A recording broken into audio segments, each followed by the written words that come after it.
guys, nandito tayo sa Bonifacio Global City, isang pinakamodernong lugar sa Pilipinas. Ngayon, pag-uusapan natin kung paano na-impluwensyahan ng globalisasyon ang pamumuhay rito. Dito, nadaanan din namin ang British School Manila na itinayo noong 1976. At dahil sa globalisasyon, nakikita din natin ang mga international brands dito sa BGC at ang naglalakihang mga buildings. At may charging station na rin ng mga sasakyan. I spotted! At sa paglilibot nyo dito sa BGC, marami kayong makikita mga foreigner. Sa BGC, accessible lahat. Bawat sulok may mga CR. At araw-araw marami kang makikitang bagong interaction. At talagang nakakamangha dito sa BGC. Para kang nasa ibang bansa. Accessible din ang mga brands na sikat worldwide. Isa pa sa epekto ng globalisasyon ay pagkakaroon ng multicultural workforce. Sa BGC, maraming expat na nagtatrabaho kasama ang mga Pinoy. At credits nga pala kay mama na sumama sa akin para makakuha ng magandang video. At kung tutuusin, nakakagutom din maglakbay dito sa BGC.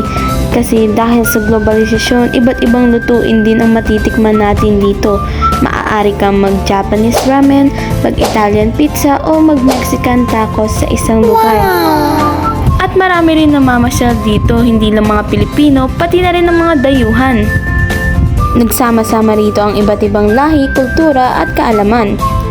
Wolfgang, isang pinakamamahaling steakhouse dito sa Pilipinas. Galing dito sa ibang bansa at nagugutom na ako kakatingin dito. Sari-sari ring mga sasakyan ang makikita nyo rito. Makikita nyo rin ang tindahan ng mga international brands ng mga sapatos. Globalisasyon din ang dahilan kaya't mabilis ang pag-unlad ng teknolohiya dito sa BGC. Maraming co-working spaces at tech companies ang nagpapakita ng connection ng Pilipinas sa global digital world. Anyway, animal friendly din sa BGC. Globalization din ang nagbubukas ng BGC sa iba't ibang cultural influences. Makikita natin dito ang mix and local at international art na nagpapayaman sa ating kultura.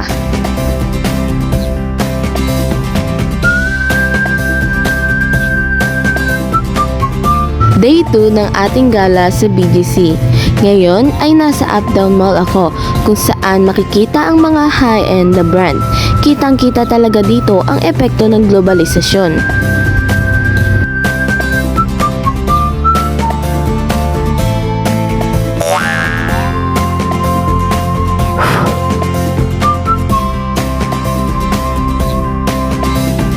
Napakalaki talaga ng epekto ng globalisasyon dito sa BGC.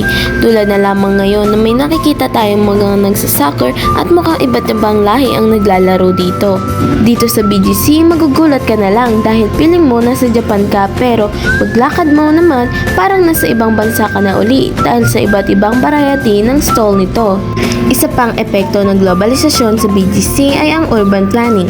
Ang design ng BGC ay inspired sa mga global city tulad ng New York at Singapore, kaya meron itong open spaces, park at walkable street.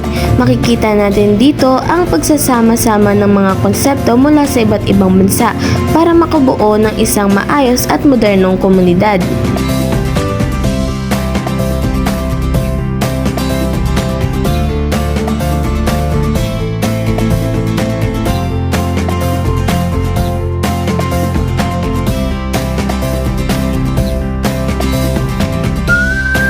Kaya kung titignan natin, ang BGC ay hindi lang isang lugar para sa trabaho o pasyalan.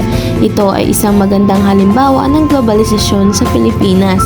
Dahil dito, nagiging mas open tayo sa iba't ibang kultura at nagkakaroon tayo ng mas maraming oportunidad para matuto at matagumpay sa isang global na konteksto. At dito na nagtatapos ang aking vlog. Maraming salamat sa panonood. Paalam!